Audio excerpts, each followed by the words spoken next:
સર્વે વાલા વૈષ્ણવોને અમારા જય શ્રી કૃષ્ણ. વૈષ્ણવો, આજે આપણે સત્સંગ કરવાના છીએ કે જે પુષ્ટિ માર્ગમાં ઉકા હતાની વાર્તા આવેલી છે, જે ગામઠી શૈલીમાં એકદમ ગામડાની ભાષામાં આવેલી છે. એનો આજે સત્સંગ કરવાના છીએ. એ સત્સંગમાં આપણે વાર્તા 58મી પહોંચ્યા આજે. તો વાર્તા 58 છે એમાં આપણે અગાઉ જે 57મી વાર્તા હતી એ અડધી જ એમાં આતાએ વાત કીધી હતી. એટલે ઉકો હે આતાને પાછો પૂછે કે આતા, કાલની અધૂરી વાત મૂકી ગઈ, પૂરી કરો. એટલે વાર્તા 57માં આતાએ છે એ અધૂરી વાત કરી હતી. હવે વાર્તા 58 છે એમાં પૂરી વાત થશે. એટલે આતા ઉકાને પાછો જવાબ આપે છે. એકવાર નગરના પુરુષોત્તમ દાસને જગદીવનદાસ કરતા હતા, ત્યારે હું એની પાસે હતો. એ કહેતા હતા કે બહુ ખાટો ભાવ થઈ જાય નહીં, અને એને બધે પોતાના ઈષ્ટ રસરૂપ સ્વરૂપની નજર થાય. બીજું કાંઈ દેખે જ નહીં. ભગવાનને કહે છે કે મારા કોમળ હૃદયવાળા ભક્તોને હું પ્રગટ દર્શન દઉં છું. એટલે એવા તન્મી થઈ ગયા હોય કે પ્રભુ કોટી કામદેવ સ્વરૂપે એની આગળ પ્રગટ થાય છે. પછી ભક્ત એવા રસિક પ્રભુના શ્રીમુખનું રસપાન કરવા માંડે છે.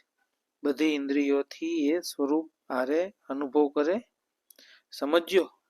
કોઈ ટાણે વેણુનાદ સાંભળીને ભક્તનું મન વિહવળ થાય છે ને મનમાં આનંદ ગરકાવ થાય છે. ઈ ટાણે પોતાના મનોરથો પૂરા થશે એમ વિચાર કરીને વાણી મન હારે પડે છે. બે ભેગા થાય ત્યારે વાણી ભગવાનના રસમાં ડૂબી જાય છે. પછી બધી ઇન્દ્રિયો મનની હારે જોડાઈ જાય ને ભગવાનનો દિવ્ય રસ ભોગવે છે. આઠેય પ્રકારે આનંદનું પાન કરે છે. આવી વાતો તો પહેલા સમજવી મુશ્કેલ છે.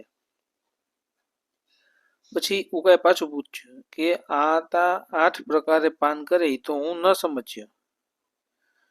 અરે, આતાએ પાછો જવાબ આપ્યો, ગાંડા, ઈ સમજવું ક્યાં સહેલું છે. એ તો જ્યાં એના પાઠ ભણાતા હોય ત્યાં જાય તો શીખીને જાણે. પાઠ તો મોઢેથી થાય. પ્રગટ રસને ગુણગાનનું પાન મુખથી થાય. નેત્રમાં રસ છે એનું પાન થાય. હૃદયમાં રસ છે એનું થાય. હૈયે રસ છે ત્યાં પણ થાય. મુખમાં રસ છે, લલાટમાં રસ છે, રોમ રોમમાં રસ છે.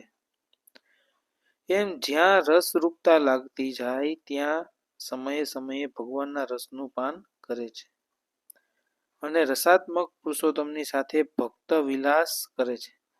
શાસ્ત્રમાં કીધું છે કે ઈ વાત અવલરામ ભાદરજી કહેતા હતા કે ચતુર પુરુષોત્તમ સાથે રાસમંડળમાં ભગવદીય વિવિધ રસભોગ કરે છે.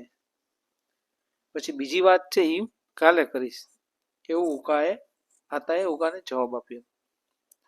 એટલે વાર્તા 58મી છે એમાં અહીંયા સુધી વાર્તા 58 પૂરી થાય છે. ઉકા આતાની વાર્તા. હવે જે આ વાત અધૂરી રહી ગઈ છે કે આતા ઉકાને કહેતા હતા કે 8 પ્રકારે પાન કરે એ હું ન સમજ્યું એવું ઉકાએ આતાને પૂછ્યું. પણ એનો જવાબ આપતા હતા. એ જવાબ હજી અધૂરો છે. આપણે આગળ 59મી જે વાર્તા છે એમાં આપણે જોવાના છીએ. તો આપ સર્વે વૈષ્ણવોને અમારો આ સત્સંગ કેવો લાગ્યો એ અમને કોમેન્ટમાં જણાવજો, અને કોમેન્ટમાં જય શ્રી કૃષ્ણ લખવાનું ભૂલતા નહીં. આ સત્સંગ વધુમાં વધુ વૈષ્ણવો સુધી પહોંચાડજો એવી અમારી વિનંતી છે.